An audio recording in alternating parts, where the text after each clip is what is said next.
Assalamualaikum warahmatullahi wabarakatuh. Saya Umrah Fudola dengan NIM K43180161. Saya akan memaparkan hasil praktikum yang telah dilakukan mengenai reproduksi aseksual dengan stek batang pada Syzygium aqueum atau jambu air. Menurut Puji Astuti, tahun 2014, Syzygium berasal dari bahasa Yunani kuno, yaitu syzygios yang berarti menyatu. Itu merujuk pada letak daun tunggal yang berhadapan, sedangkan aqueum sendiri itu berasal dari bahasa Latin aqueus yang berarti seperti air. Syzygium aqueum atau jambu air berasal dari Asia tropis di utara Queensland, tersebar di India, Asia Tenggara, dan Pacific Islands termasuk di Indonesia.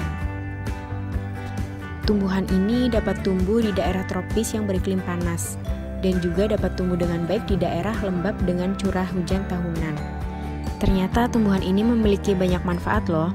Pada kulit, biji, dan daun jambu air itu mempunyai aktivitas sebagai anti diare, asma, menurunkan demam, melancarkan pencernaan, diabetes, dan kolesterol.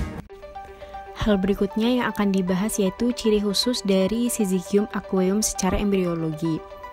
Tanaman jambu air dapat diperbanyak secara generatif atau dengan biji dan secara vegetatif, yaitu dengan okulasi, cangkok, dan stek.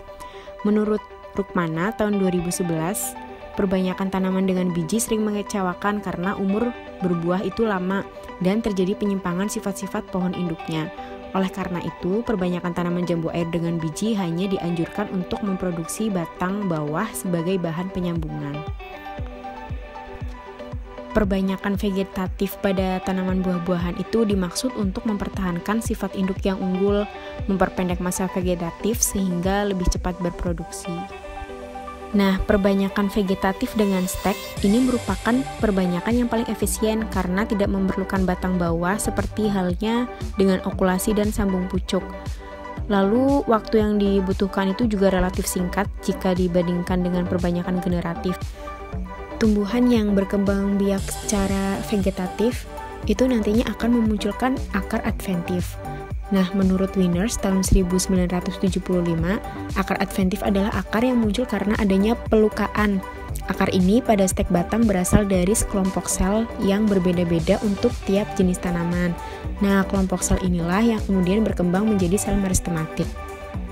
Untuk tanaman berkayu seperti jambu air, itu terdapat satu atau lebih lapisan dari floem dan xilem sekunder. Nah, asal akar adventif itu biasanya dari floem sekunder yang masih muda. Selanjutnya saya akan memaparkan bagaimana proses persiapan penanaman pada jambu air dengan stek batang. Sebelumnya saya akan menjelaskan terlebih dahulu tentang apa itu stek. Stek berasal dari kata stuk, bahasa Belanda, dan cottage, bahasa Inggris yang artinya potongan. Stek batang atau ranting merupakan salah satu perbanyakan tanaman menggunakan teknik perbanyakan vegetatif dengan cara menanam bagian batang tanaman tertentu yang mampu membentuk akar dengan cepat. Stek batang sendiri dibedakan menjadi 3 jenis. Yang pertama ada stek lunak, itu menggunakan cabang yang masih muda dan dalam masa pertumbuhan.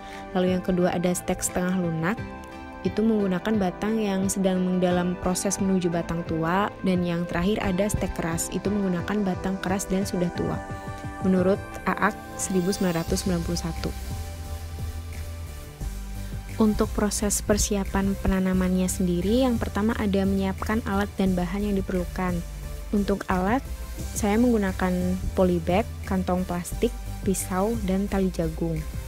Sedangkan untuk bahannya, saya menggunakan tanah kompos, cabang jambu air 2 buah, dan air secukupnya. Setelah alat dan bahan disiapkan, kemudian langkah selanjutnya adalah memasukkan tanah kompos ke dalam polybag dengan tinggi sekitar 8-10 cm, seperti yang ada pada gambar sebelah kiri ya. Kemudian saya memotong pangkal batang jambu air yang akan di-stek dengan cara mengerucut.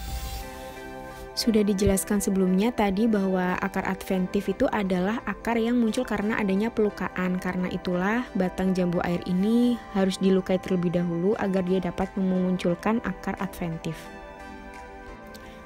Untuk langkah selanjutnya itu menanam dengan posisi pangkal batang yang telah dipotong lancip tadi itu ditancapkan ke dalam tanah. Setelah batang ditanam, kemudian tanah disiram dengan air secukupnya agar tanah menjadi sedikit lembab. Selanjutnya, pada salah satu polybag, ujung bagian atas ditutup dengan plastik transparan agar cahaya matahari dapat masuk, sedangkan pada polybag lainnya ditutup pada seluruh tanamannya. Nah, menurut Rahardi tahun 2007, penutupan dengan plastik transparan ini bertujuan untuk menjaga kelembaban mikro. Setelah ditutup, kemudian plastik diikat dengan menggunakan tali jagung. Untuk gambar yang di sebelah kiri, saya mengambil gambar contoh karena pada saat melakukan percobaan tidak didokumentasikan. Selanjutnya saya akan memaparkan tentang proses perkembangan tumbuhan. Penanaman ini dilakukan pada tanggal 8 Maret 2020 sekitar pukul 20.00 waktu Indonesia Barat, tepatnya di Kosisi di Jalan Kabut, Jebres, Surakarta. 1 minggu kemudian, tepatnya pada tanggal 13 Maret 2020, belum ada perubahan yang signifikan pada batang yang ditanam tersebut.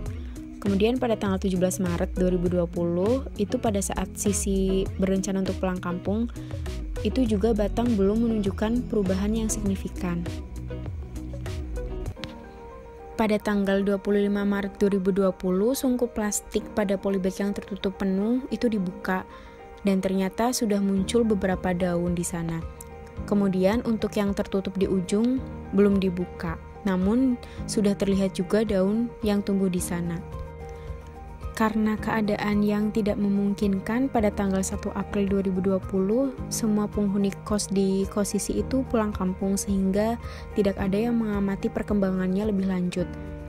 Pengamatan terakhir itu ada pada tanggal 1 April tersebut. Daun sudah bertambah jumlahnya di masing-masing sisi pada kedua batang. Karena kondisi yang tidak memungkinkan tersebut, pada tanggal 1 April 2020 itu merupakan pengamatan yang terakhir pada perkembangan stek batang jambu air tersebut. Kemudian saya akan menjelaskan mengenai faktor keberhasilan dari proses penanaman ini. Hal-hal yang mempengaruhi keberhasilan pertumbuhan stek antara lain yang pertama ada faktor lingkungan, faktor tanaman, dan faktor perlakuan. Untuk faktor lingkungan sendiri, yang mempengaruhi itu antara lain media perakarannya, suhu, kelembapan, dan cahaya. Hartman 2003. Suhu perakaran optimal untuk perakaran stek itu berkisar antara 21 sampai 27 derajat Celcius pada pagi dan siang hari serta 15 derajat Celcius pada malam hari. Suhu yang terlampau tinggi dapat mendorong perkembangan tunas, perakaran, dan meningkatkan laju transpirasi. Yang kedua ada faktor tanaman. Menurut Rahardi tahun 2007, jambu air itu memerlukan hormon penumbuh akar dan tunas jika diperbanyak dengan stek batang, karena pertumbuhannya lebih lama dibandingkan dengan tanaman lain seperti mulbei, anggur, dan singkong. Hal inilah yang menyebabkan lamanya perkembangan pada batang jambu air yang di stek. Lalu yang ketiga ada faktor perlakuan. Pelaksanaan penyetekan mulai dari bahan stek, penanaman sampai pemeliharaan itu akan mempengaruhi keberhasilan stek. Selain itu, dalam penyetekan dibutuhkan peralatan yang bersih dan steril sehingga memperkecil kemungkinan stek terserang oleh hama dan penyakit. Pemotongan stek yang baik yaitu pada saat kelembaban udara tinggi dan tanaman sedang tidak mengalami pertumbuhan. Selanjutnya ada faktor kegagalan. Perbanyakan vegetatif melalui stek merupakan faktor awal yang sangat penting selama pertumbuhan tanaman. Pada umumnya, tunas akan terbentuk dan tumbuh setelah akar terbentuk dengan baik. Berkaitan dengan hal ini, lambatnya stek membentuk tunas disebabkan oleh lambatnya stek membentuk akar atau belum berkembang dengan baik akarnya. Ini menurut Suprapto tahun 2004. Menurut Suprapto tahun 2004, pembiakan secara vegetatif terutama dengan stek itu membutuhkan waktu yang lama, kurang lebih 2 hingga 4 bulan bergantung pada jenis spesies yang digunakan. Nah, untuk jambu air sendiri itu menurut Rahardi tahun 2007 memerlukan hormon penumbuh akar dan tunas jika diperbanyak dengan menggunakan stek batang.